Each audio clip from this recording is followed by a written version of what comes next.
ఉందండి. వినిపిస్తుంది. అవతార్ మెహర్ బాబా కీ జై.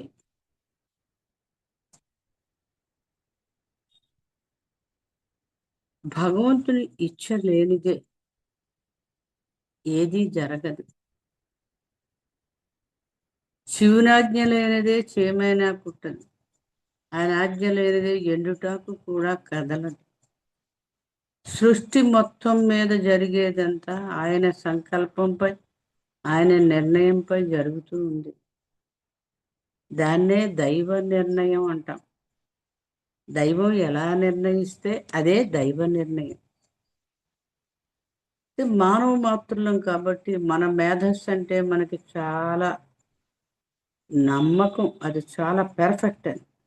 అందుకని ఏం చేస్తుంటాం, సాధారణంగా మన జీవితంలో ఏదైనా సాధించాలంటే దానిని ముందు ఏ విధంగా చేయాలో ప్రణాళిక వేసుకున్నాం. ఒక స్టూడెంట్ ఉన్నాడు అనుకోండి, ఐఐటిలో సీట్ సంపాదించాలంటే ఎలాంటి ప్రిపరేషన్స్, ఒక ప్లాన్ ప్రకారం వెళ్తాడు. ఏ ఇన్స్టిట్యూట్లో జాయిన్ అవ్వాలి,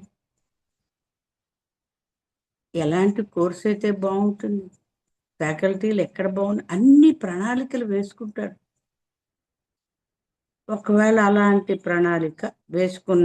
ప్రణాళిక ఏ కారణం చేతైనా కుదరకపోతే వెంటనే ఆ ప్రణాళికను వదిలేసి ఇంకొక ప్రణాళిక వేస్తాడు, ప్లాన్ మార్చేస్తాడు. 1 కాదు, 2 కాదు, 3 కాదు, అలా ప్రణాళికల్ని మార్చుకుంటూ తను అనుకున్నది సాధించడానికి ప్రయత్నిస్తూ ఉంటాడు. ఎందుకని? ఆ ప్రణాళిక ప్రకారం చేస్తే తాను అనుకున్నది సాధించవచ్చనే బోలెడంత ఆశ.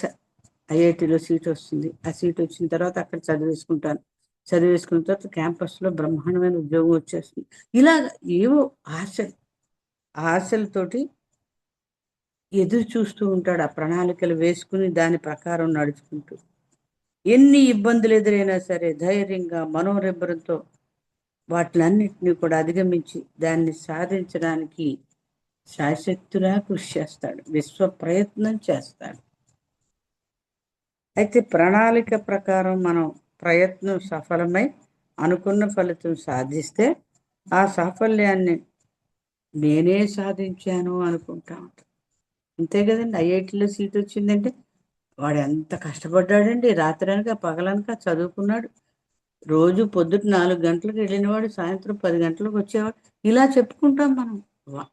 ఆ కృషి ఫలితం ఆ వ్యక్తికి ఆ వ్యక్తి ఆపాదించుకుంటాడు, ఇతరులు కూడా అతనికి ఆపాదిస్తాడు. నిజానికి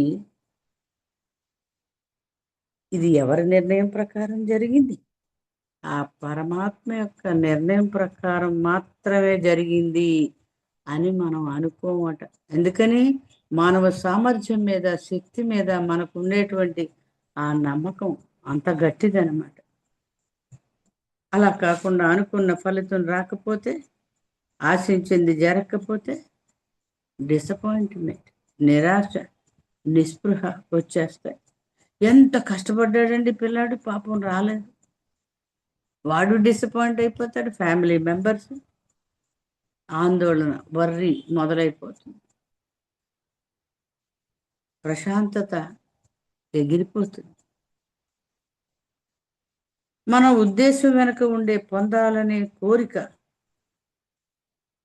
ఫలితాలు మనకు అనుకూలంగా ఉంటాయనే ఆశ కారణంగానే మనం నిరాశకు లోనవుతాం. అంతే కదా.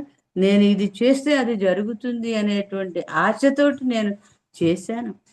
అలాంటి అంబిషన్, ఆకాంక్ష నాకు ఉంది. అది అనుకున్నది దక్కకపోతే నిరాశే మిగులుతుంది, వర్రీయే మిగులుతుంది. ఇది సర్వసాధారణంగా మనలో ప్రతి ఒక్కరి విషయంలో ఇలాగే ఉంటుంది. ఎందుకని? మన మీద మనకి బాగా నమ్మకం, మన మీద మనకి చాలా గట్టి నమ్మకం, తిరుగులేదు అందులో. కష్టపడి ఒక దాన్ని సాధించాలనే ఉద్దేశం, ప్రయత్నం ఉండడం కూడా హర్షించదగ్గ నిజమే కదండి. ఎంతమంది కష్టపడతారు, ఎంతమంది ఒక హయ్యెస్ట్ గోల్ని పెట్టుకుంటారు, దానికి తగ్గట్టుగా ప్లాన్ చేసుకుని కృషి చేస్తారు. రెండు కూడా గొప్ప విషయాలు, దాంట్లో అనుమానమే లేదు. అనుకున్నది సాధించడానికి ఒక లక్ష్యం నిర్ణయించుకోవడం, దాన్ని అందుకునేందుకు అన్ని విధాలా కృషి చేయడం చాలా మెచ్చుకోదగ్గ విషయం. అంతే కదండి మరి. అందరికీ అలాంటి గోల్స్ ఉండవు, అందరికీ అలాంటి కష్టపడే వ్యక్తిత్వము, ఆ తెగింపు ఉండదు. ఉన్నవాడిది మాత్రం గ్రేట్, అందులో సందేహమే లేదు. అయితే ఆ పని ఫలితం మాత్రం మన చేతుల్లో ఉండదు. అంతే కదండి. పని మనం చేస్తాం, ప్లాన్ చేసుకున్నాం, ప్లాన్ ప్రకారం చేసాం, కానీ రిజల్ట్ ఎవరి చేతిలో ఉంది? ఆ పరమాత్మ చేతిలో, ఆ ప్రభు చేతిలో ఉంది. పని చేయాలి కానీ దాని ఫలితాన్ని గురించి వర్రీ అవ్వకూడదు అంటారు బాబా. అంతే కదండి. పని చెయ్యాలి కానీ రిజల్ట్ ఏమవుతుందని వర్రీ మాత్రం ఉండకూడదు. అయితే ఇది ఎవరికి చెప్పారు, ఈ సందేశం ఎలా వచ్చింది బాబా నుండి అనేది చిన్న సంఘటన. దీనా తలాటి భర్త నావల్ తలాటి ఒక కుటుంబ సమస్య విషయంలో చాలా వర్రీగా ఉన్నాడట. ఇంతకీ దీనా తలాటి అంటే ఎవరు అనుకుంటున్నారు? మన ఎక్స్ చైర్మన్ గారు ఉన్నారే, పిపిసి ట్రస్ట్, మన అవతార్ మేర్ బాబా ట్రస్ట్, ఆ ట్రస్ట్ చైర్మన్ శ్రీధర్ కేల్కర్ గారి వైఫ్కి తల్లి, అత్తగారు అనమాట దీనా తలాటి. దీనా తలాటి యొక్క భర్త, ఆయన పేరు నావల్ తలాటి. ఆయనకి ఏదో కుటుంబంలో ఒక ప్రాబ్లం వచ్చింది, చాలా వర్రీ అయిపోతూ ఉన్నాడు. బాబా అతన్ని పక్కకి పిలిచి ఇలా సలహా ఇచ్చారు. నీ ప్రాపంచిక విధులను మనసు పెట్టి చేయడం కొనసాగించు. ఎప్పటిలాగే నువ్వు ఎలాగైతే ఫుల్ రెస్పాన్సిబిలిటీ తోటి నీ ప్రాపంచిక విషయాలను చేస్తూ ఉన్నావో అలాగే కొనసాగించు. కానీ వాటి ఫలితాల గురించి ఆందోళన చెందకు. రిజల్ట్ నీ చేతుల్లో లేదు కాబట్టి వర్రీ కాకు. ఇంకా చెప్తున్నారు, అనంతం నీలో ఉంది, నీవు అనంతంలో భాగానివే. గుర్తుంచుకో, నీవు బిందువుని అనుకుంటూ ఉన్నావేమో, కాదు, నీవు మహాసాగరానివే. నాలో ఉన్న అనంతం అంతా కూడా నీలో కూడా ఉంది. నీవు ఆ అనంతంలోని ఒక భాగానివే, వేరు కాదు సుమా అని చెప్తున్నారు. పని చెయ్యి కానీ ఫలితాన్ని ఆశించు. బాబా చూసారు క్లియర్ కట్గా. పని చెయ్యి, చెయ్యాలి, ఎందుకని నీ కర్తవ్యం. రిజల్ట్ మాత్రం దాని గురించి నువ్వు ఊరికే వర్రీ అవ్వకు. మనం ఇంకా అజ్ఞానంలో ఉంటూ మనకు కనిపించిందంతా వాస్తవమని, జీవితంలో ఏదో సాధించాలని తెగ ప్రాకులాడతాం. అంతే కదండి. నా చేతుల్లోనే ఉంది ఫలితం అనుకుంటాను నేను. ఎందుకని? నా యాంబిషన్ అచీవ్ అవ్వాలి, దాన్ని నేను సాధించి తీరాలి. సో నా కృషి మీదే అంతా ఆధారపడి ఉంది అని అజ్ఞానంలో ఉంటామట మనం. నేను చేస్తున్నాను, ఫలితం కూడా నేను అనుకున్నట్లుగా ఉంటుంది అని ఎన్నో ప్రయత్నాలు చేస్తూ ఉంటాం. మనం సాధించాలనుకునే దాన్ని పొందడానికి ఎన్నో ప్రణాళికలు వేసుకుని ఎంత కష్టపడి ప్రయత్నించినా మన జీవితాల్లో దైవీ నిర్ణయం ప్రకారం ఏది జరగాలో అదే జరుగుతుంది. చూసారు, చివరిగా నిర్ణయించేది ఏమిటి? దైవ నిర్ణయం. ఆయన నిర్ణయం ప్రకారమే మనం చేసినటువంటి పని యొక్క ఫలితం ఉంటుంది. ఇదే విషయాన్ని కబీర్, సంత్ కబీర్ ఎంతో చక్కగా చెప్పాడట. సూర్యుడు తూర్పు దిక్కున కాకుండా పశ్చిమాన ఉదయించవచ్చు. ఎప్పుడు అది ఒక స్టేట్మెంట్. ఏమిటది? సూర్యుడు తూర్పున ఉదయిస్తాడు అని ఎప్పుడు అక్కడే ఉదయిస్తాడు. దానిలో ఏ విధంగానూ కూడా మార్పు ఉండదు. కానీ అది కూడా సంభవమేనట. ఆయన తూర్పును కాకుండా పశ్చిమాన ఉదయించవచ్చట. కానీ దైవ నిర్ణయం ప్రకారం జరగవలసిన దానిలో ఎప్పుడు ఏ మార్పు ఉండదు. న్యాచురల్గా జరిగే దానిలో మార్పు అయితే ఉండొచ్చు, కానీ దైవ నిర్ణయం ప్రకారము ఏది జరగాలో అది జరిగి తీరుతుంది. అందులో ఏ విధమైనటువంటి మార్పు ఉండదు. అయితే కారణం ఏమిటి? ఒకని గత జన్మలోని కర్మలు అతని ప్రస్తుత జీవితాన్ని అనుభవించవలసిన కర్మలను ముందే నిర్ణయిస్తాయి. గాడ్ స్పీక్స్లో బాబా చెప్పినట్టుగా ఈ జన్మ గత జన్మ యొక్క మోస అన్నారు బాబా. ఆ గత జన్మలో మనం ఎటువంటి కర్మలు చేశామో వాటికి తగ్గట్టుగానే ఈ జన్మ ఉంటుంది. మనం చేసే కర్మలు ఉంటాయి, మన అనుభవాలు ఉంటాయి. ఇవన్నీ ఆల్రెడీ డిసైడెడ్. ఈవేళ కాదు, గత జన్మలో చేసినప్పుడే మరు జన్మలో ఇలా చేయవలసి ఉంటుందని నిర్ణయించబడి ఉంది.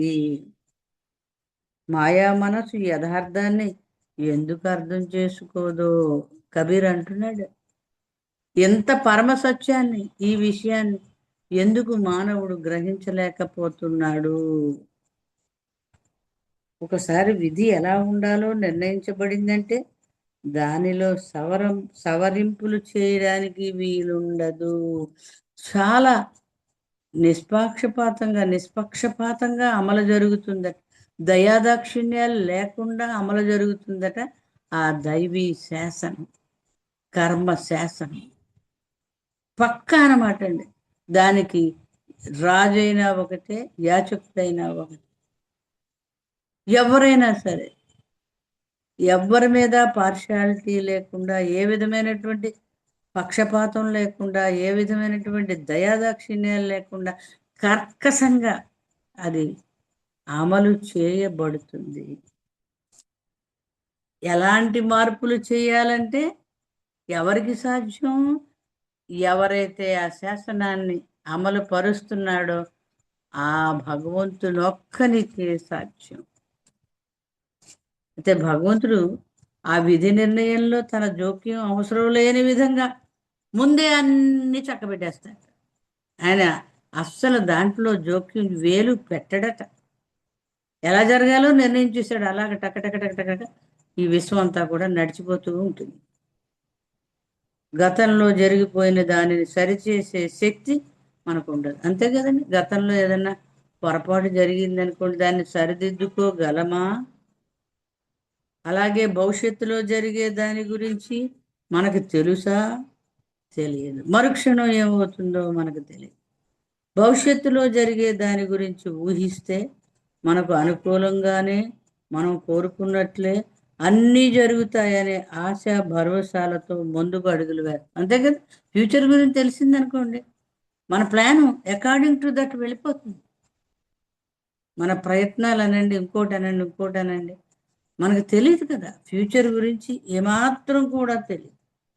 బాబా ప్రేమికులుగా మనం బాబాను మన ప్రీతమ తండ్రిగా, ఈ యుగానికి అవతారణగా విశ్వసించి ప్రేమిస్తూ ఆయన ఏది చేసినా మన మంచికే అనే పరిపూర్ణ విశ్వాసంతో ఉంటాం. అంతే కదండి.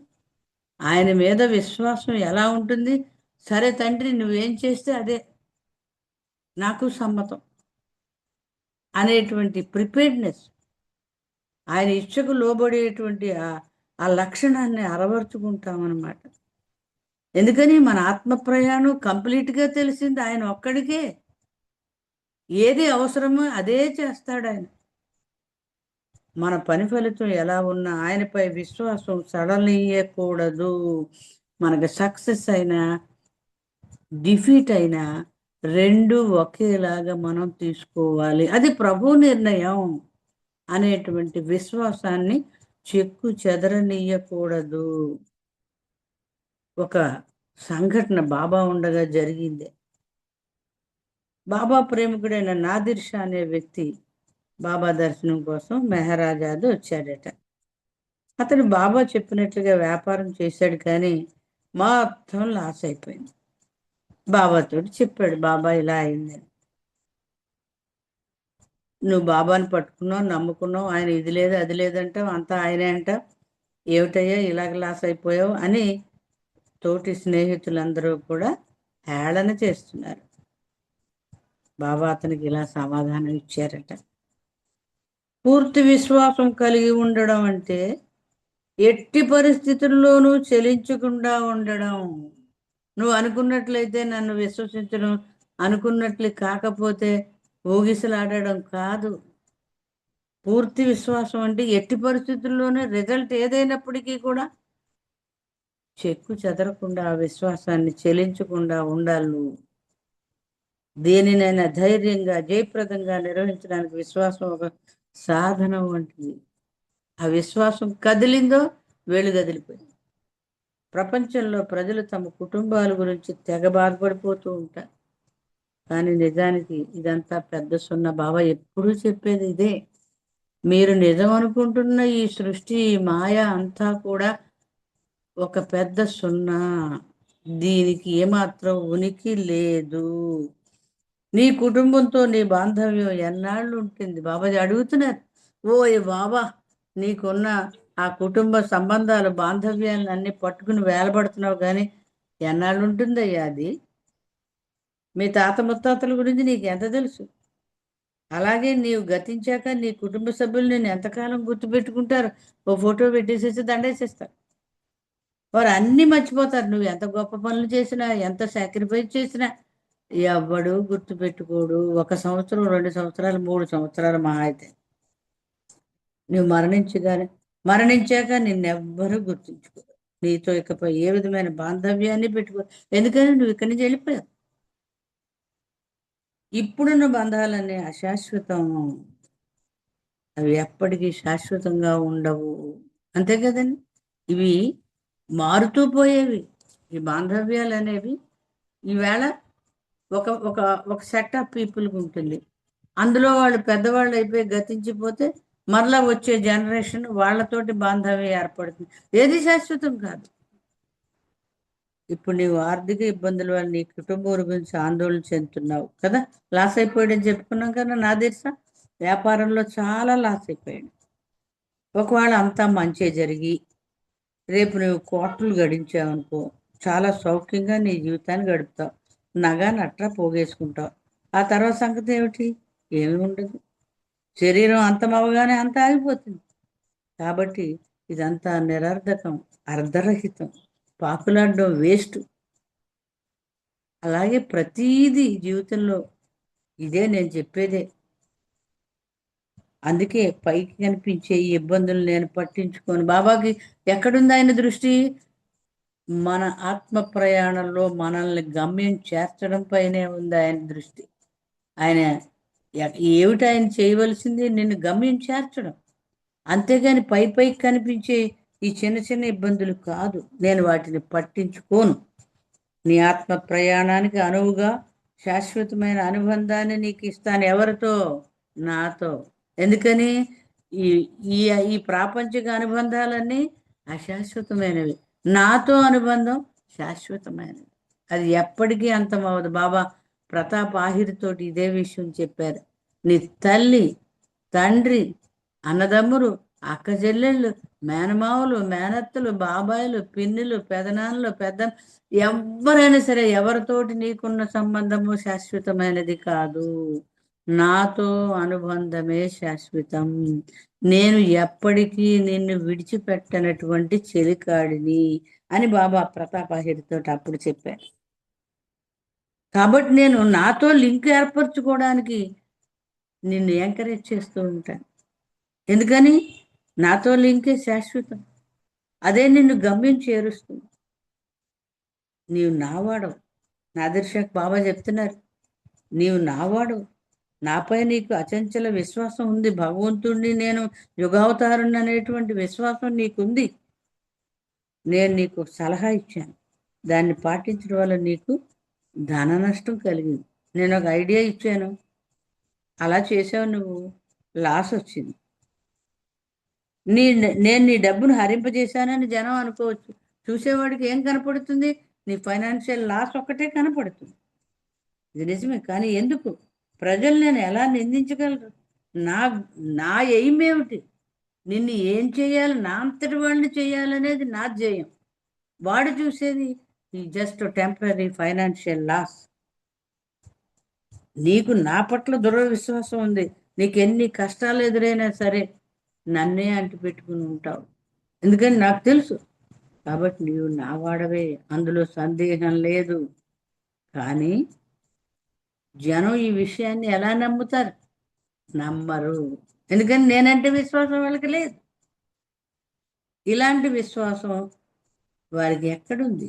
అందుకే పరోక్షంగా వాళ్ళు నా గురించి చెడుగా ఏం మాట్లాడినా పట్టించుకోకు. వారి మాటల్లో నిజం లేదు కదా. అంతే కదా. అన్నీ తెలిసిన వాడిని నేను. నీకు ఏదైనా సమస్య వస్తే ఆ సమస్యకి పరిష్కారం ఏమిటో తెలిసిన వాడిని నేను. సహాయం చేయగలిగిన వాడిని నేను. నీకు నాకు మధ్య వ్యవహారం ఇది మూడో కంటికి తెలియదు. జీసస్ క్రైస్తు ఆయన సిలువ వేశారు కదా. ఆయన సిలువ వేసినంత మాత్రాన ఆయన అనంత అస్తిత్వంలో ఏమైనా మార్పు ఉందా? లేదు కదా. ఆయన పరిపూర్ణుడు. సిలువ వేసే ముందు పరిపూర్ణుడే, సిలువ వేసి అవమానపరిచిన తర్వాత కూడా పరిపూర్ణుడే. ఏ విపత్తు వల్ల అతడు చెలించడనేది సత్యం. విశ్వమంతా అతనికి వ్యతిరేకంగా మాట్లాడినప్పటికీ అతడు పరిపూర్ణునిగానే ఉంటాడు. బాబా అన్నారు కదా, నీవు నిందించడం వల్ల లేదా నన్ను స్తుతించడం వల్ల నా స్థాయిలో ఎటువంటి మార్పు ఉండదు. ఖచ్చితంగా చెప్పారు బాబా. ఇంకా బాబా ఉదాహరణ చెప్తున్నారు. ప్రకాశిస్తున్న సూర్యుని గురిపెట్టి బాణాలు వేస్తే ఏమవుతుంది? వేసిన వాళ్ళ మీదే ఆ బాణాల వర్షం తిరిగి కురుస్తుంది. అవతారుడు లేదా సద్గురు ఆ సూర్యుని లాంటి వారే. విమర్శల వర్షానికి ఏమాత్రం కూడా ప్రభావితం కారు. ఒక్క విషయం గుర్తుంచుకో. నాదిర్షాకి ఇంకా చెప్తున్నారు, ఒక్క విషయం గుర్తుంచుకో, నేను ప్రేమించే వారంతా ఎంతో కొంత బాధపడవలసింది. ఎందుకని? Washing process. మీకున్న సంస్కారాలను ప్రక్షాళన చేస్తేనే కానీ మిమ్మల్ని గమ్యం చేర్చడం కుదరదు. ఆ కడిగే ప్రాసెస్లో మీకు బాధలు ఉంటాయి, కష్టాలు ఉంటాయి. నీవు డబ్బు రాగానే అప్పులన్నీ తీర్చేయి. నేను చెప్పినట్లు వ్యాపారం చేసావు, ఆర్థికంగా నష్టపోయావు. పరిస్థితులు చక్కబడి నీవు సంతోషంగా ఉండేటట్లు నేను చూస్తానులే. కానీ బాబా చెప్తున్నారు, ప్రతి లావాదేవీలోనూ నిజాయితీగా ఉండు సుమా. అవినీతిగా వ్యవహరించి సుఖమయ జీవనాన్ని సాగించడం కంటే నీతిగా నిజాయితీగా ఉండి బాధలు పడడమే నయం అని బాబా చెప్తున్నారు. అయితే ఇందులో బాబా ఒక చోట చెప్పినట్లుగా ఆ దైవీ నిర్ణయాన్ని, ఆ దైవీ శాసనాన్ని, ఆ కర్మ శాసనాన్ని మార్చగలిగే శక్తి ఎవరికి ఉంది? ఆ శాసనాన్ని సృష్టించిన ఆ సృష్టికర్తకు ఉంది. ఆయన ఒక్కడే మార్చగలడు. మనిషికి భవిష్యత్తు తెలిస్తే ఎలా ఉంటుందంటారు? తెలుసుకోవాలని తెగ సంబరపడిపోతూ ఉంటాడు మనిషి. ప్రిపేర్ అవుతున్నాడు పరీక్షలకి, సీట్ వస్తుందా రాదా, ర్యాంక్ ఎంత వస్తుంది, ఏ కాలేజీలో వస్తుంది, ఇలాగా భవిష్యత్తు ఎలా ఉంటుందో తెలుసుకోవాలని ప్రతి వ్యక్తి కూడా ఆరాటపడతాడట. అందుకు దేని మీద ఆధారపడతాడు? జ్యోతిష్యం మీద, భవిష్యవాణి మీద బాగా ఆధారపడతాడట. ఇప్పుడు మనం చూస్తున్నాం, పెళ్ళిళ్ళు అవ్వాలంటే నక్షత్రం కలవాలి, కంపాటిబిలిటీ ఎలాగండి? ఎవరికి ఎవరితో వివాహం జరగాలో భగవంతుడు నిర్ణయించిన తర్వాత నీ ఇష్టానికి అక్కడ చోటే లేదు అసలు. ఆయనని marriages are made in heaven అని అన్నారంటే అర్థం ఏమిటి? సంస్కారాల మ్యాచింగ్ ప్రకారము భగవంతుడు అక్కడ నిర్ణయించి పంపిస్తాడనమాట. అయితే బాబా ఎప్పుడు కూడా ఈ జ్యోతిష్యాన్ని, ఈ భవిష్యవాణ్ణి ఎంకరేజ్ చెయ్యలేదు. మనిషి జీవితం ఎలా నిర్ణయించబడుతుంది ఇందాక చెప్పుకున్నాం. గత జన్మ ఫలితమే ఈ జన్మ. ఇప్పుడు ఇలా ఉన్నామంటే దీనికి క్వైట్ ఆపోజిట్ మనం గత జన్మలో చేసి ఉన్నామన్నమాట. అది అనుమానం లేని విషయం, మనం నమ్మవలసినటువంటి విషయం. ఒక వ్యక్తి యొక్క ప్రతి ఆలోచన, మాట, చేతను బాబా ఇచ్చయే నడిపిస్తుంది. బాబా ప్రేమికుల యొక్క ప్రతి చర్య కూడా బాబా ఇష్ట ప్రకారమే నడుస్తుంది. అంతేగాక బాబా ఇచ్చయే సమస్త విశ్వాన్ని నడిపిస్తుంది. ఒక్క బాబా లవర్స్నే కాదు, మొత్తం విశ్వాన్ని కూడా నడిపించేది భగవంతుని యొక్క ఇచ్చ, బాబా యొక్క ఇచ్చ. అందుకే బాబా అన్నారు, ఎవరు ఏ దేవుణ్ణి పూజించినా సరే ఆ ప్రార్థన చేరేది ఇప్పుడు యాక్టివ్గా ఉన్నటువంటి నా రూపానికి, నాకు అన్నారు బాబా. అయితే భవిష్యత్తు గురించి ఎవరికి తెలుసు? భగవద్జ్ఞానము, ప్రాపంచిక జ్ఞానము రెండూ ఉన్నటువంటి అవతారుడికి కానీ సద్గురువులకు కానీ వాడి యొక్క విధివ్రాత గురించి తెలుసు. అంతేగాని మధ్యలో శాస్త్రం చదివిన వాడికి ఎలాగ పూర్తిగా తెలుస్తుంది? అలాగే వాటిలో ఏవైనా మార్పులు చేయగలగాలి అంటే శక్తి ఉన్నవాడు ఆయనే, చేయగలిగిన వాడు ఆయనే. కానీ ఆ విధివ్రాత ప్రకారము జరిగే విషయాల్లో భగవంతుడు లేదా అవతారుడు లేదా సద్గురువు చాలా అరుదుగా జోక్యం చేసుకుంటారని ఇందాక చదువుకున్నాం మనం. జ్యోతిష్ శాస్త్రం లెక్కల మీద ఆధారపడి ఉంటుంది, అంతే కదండి. వాడి ఈ స్టార్ ఎక్కడుంది, ఆ స్టార్ అక్కడుంది అని చెప్తా ఉంటాడు కదా. ఆ లెక్కలు తప్పుదారి పట్టించే అవకాశం డెఫినెట్గా ఉంటుంది, మానవ మాత్రం కదా. జ్యోతిష్ శాస్త్ర రీత్యా చేసిన లెక్కలు సరైనవిగా కనిపించినప్పటికీ అవి వ్యక్తికి తాత్కాలిక ఉపశమనాన్ని మాత్రమే ఇవ్వగలవు, అంతే కదండి. బాబు నీకు సీట్ వచ్చేస్తుందని అనుకోండి, ఒక రకమైనటువంటి కంటెంట్మెంట్, సంతృప్తి, ఇంకా బాగా చదువుకోవడానికి అది కొంతవరకు సహకరించవచ్చు కూడా. జ్యోతిష్యం ద్వారా తెలుసుకోబడిన విషయాలు భవిష్యత్తులో నిజం కాకపోయినట్లయితే అది వ్యక్తి జీవితంలో నిరాశను, బాధను మాత్రమే మిగులుస్తుంది. అదేమిటి, జ్యోతిష్యుడు పలానా వాడు చెప్పాడు కదా సీట్ వస్తుందా, రాలేదేమిటి అని నిరుత్సాహం, నిరాశకి లోనయ్యే ప్రమాదం ఉంది అంటున్నారు బాబా. ఒక వ్యక్తి గత జన్మలో ప్రోగు చేసుకున్న సంస్కారాలను బట్టి ఈ జన్మలో కష్టం లేదా సుఖం అనుభవించవలసి ఉంటుంది. అదే దైవీ శాసనం. కర్మశాస్త్రం ప్రకారం అంతా జరగవలసిందే తప్ప వేరే దారి లేదు. ఈ జన్మలో కూడా అనుభవించే కష్టం గత జన్మలో తన కర్మల ఫలమేనని గ్రహించాలి. సపోజ్ ఒక ఎక్స్ ఒక వైని చూడవలసి వస్తుంది, మంచం మీద ఉన్నాడో లేకపోతే ఇంకోటో అనుకోండి. గత జన్మలో ఆ వై ఎక్స్కి చేశాడన్నమాట. అలా అనుకుంటేనే ఈ జన్మలో మన మనస్సు ఆ పని చేయడానికి సంసిద్ధం అవుతుంది. సో మనం ఈ జన్మలో చేసింది నెక్స్ట్ జన్మలో అనుభవించి తీరవలసిందే. భగవంతుడు ఏది చేసినా మన మంచికి అనే నానుడి అక్షర సత్యం, అంతే కదండి. ఏది చేసినా నా మంచికే అంటే అర్థం ఏమిటి? ఆయన ఇచ్చకు లోబడి ఉన్నానన్నట్లుగానమాట. ఆత్మ ప్రయాణానికి ఏది అవసరమో అదే భగవంతుడు నిర్ణయిస్తాడు. మొదటి నుంచి మనం చెప్పుకుంటూ వస్తున్నాం కదా. మనకి ఏదైనా ఒక జీవితంలో ఒక సంఘటన జరిగింది అంటే అది ఆత్మ ప్రయాణానికి అవసరమనే భగవంతుడు దాన్ని నిర్ణయించాడు. మనం బాబాను మన దివ్య ప్రీతినిగా విశ్వసించి ప్రేమిస్తూ ఆయన అండను జీవిస్తున్నాం. మన సంరక్షణ బాధ్యత పూర్తిగా ఆయన చేతుల్లో పెట్టేశాం, అంతే కదండి. నీదే భారం తండ్రి అంటూ ప్రతి క్షణం జీవిస్తూ ఉన్నాం.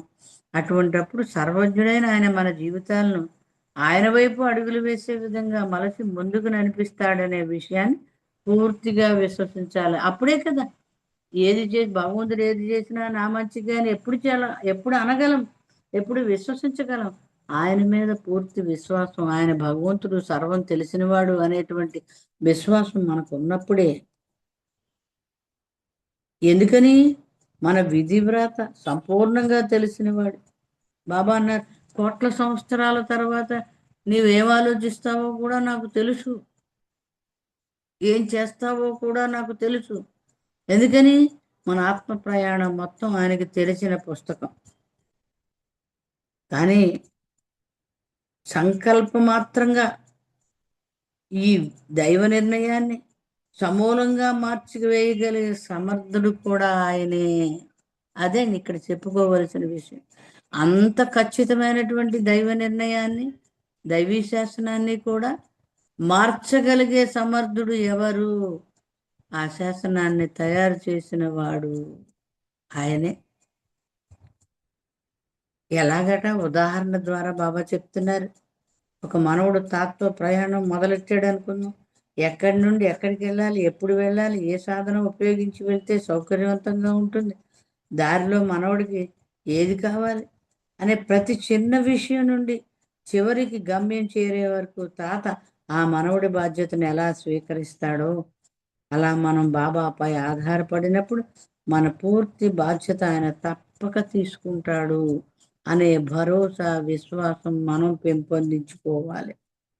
ఇదే సత్యాన్ని బాబా శిష్య మండలిలో సభ్యుడైన మెహర్జీ కర్కారియా అనేటువంటి మండలి సభ్యుని విషయంలో జరిగిన చిన్న సంఘటన. అతడట ఇరాన్లో వ్యాపారం చేస్తూ ఉండేవాడు. ఎప్పుడు మాట ఇది? 1929 నాటి మాట. చాలా బాగా నడుస్తూ ఉంది అతని వ్యాపారం. 34లో బాబాను కలవడానికి ఇండియా వచ్చాడు. పాపం అదృష్టం లేక అతడు బాబాని కలవలేకపోయాడు. బాబా విదేశీ పర్యటనలో ఉన్నారు. 43లో మళ్ళా వచ్చాడు. బాబాను కలుసుకునే లోపు ఇతను ఏం చేశాడు? ఒక స్నేహితుడి ద్వారా చేయి చూపించుకోవడానికి ఒక అతని దగ్గరికి వెళ్ళాడు.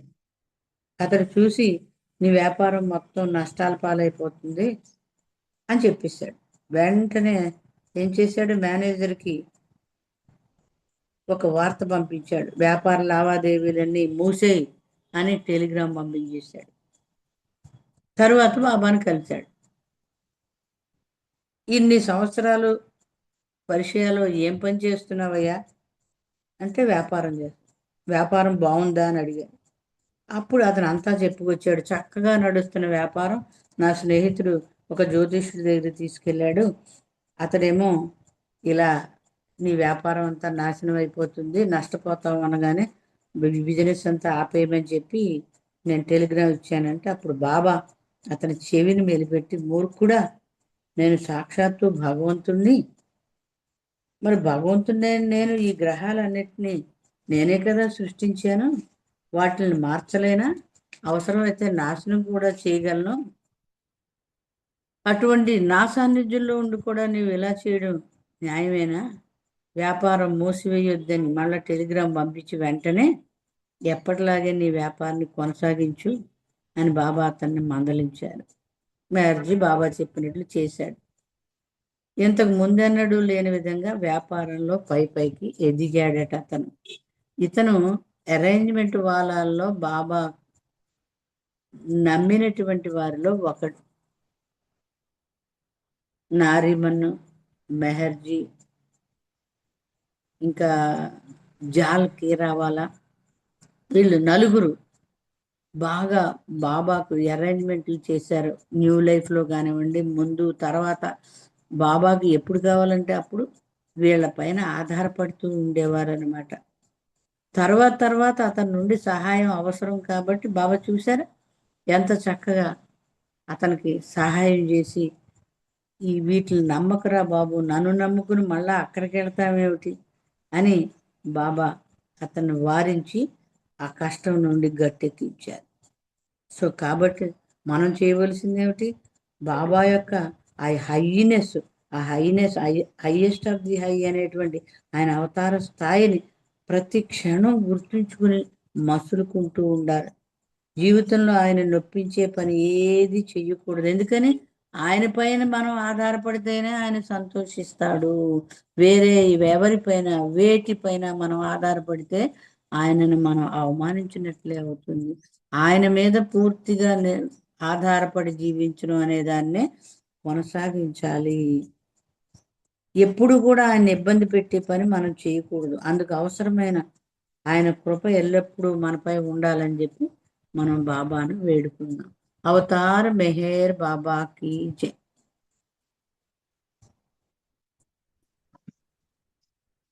జై బాబా అండి. గౌరీ గారు చక్కని విషయాలు ఎంతో చక్కగా అందరికీ అర్థమయ్యేటట్టు వివరించారు.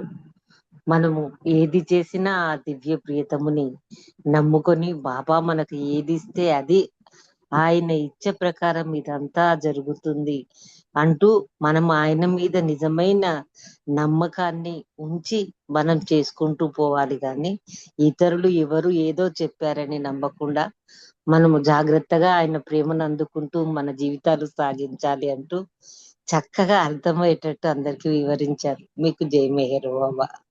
జై బాబా.